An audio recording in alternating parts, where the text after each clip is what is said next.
മുതലപ്പുഴയിൽ സംഘർഷമുണ്ടാക്കാൻ പ്രതിപക്ഷം ഗൂഢാലോചന നടത്തുന്നുവെന്ന് മന്ത്രി വി ശിവൻകുട്ടി. മത്സ്യത്തൊഴിലാളികളെ തെറ്റിദ്ധരിപ്പിക്കാനുള്ള ആസൂത്രിത നീക്കം നടക്കുന്നുവെന്നും മണൽ നീക്കാനുള്ള വലിയ ട്രഡ്ജർ വ്യാഴാഴ്ച എത്തുമെന്നും മന്ത്രി പറഞ്ഞു. ഒരു സമാധാനമായിട്ടുള്ള അന്തരീക്ഷത്തിൽ പ്രശ്നത്തിന് പരിഹാരം കാണുന്നതിന് വേണ്ടിയുള്ള സഹായം ആണ് എല്ലാവരും സ്വീകരിക്കേണ്ടത്.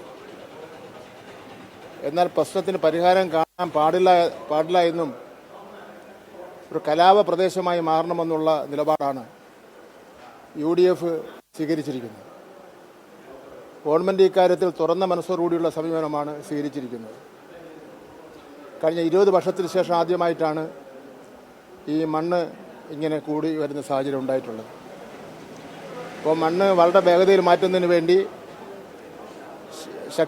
ശക്തിയുള്ള ഏറ്റവും വലിയ യന്ത്രം കണ്ണൂരിൽ നിന്ന് കടൽ മാർഗം തിരിച്ചിട്ടുണ്ട്.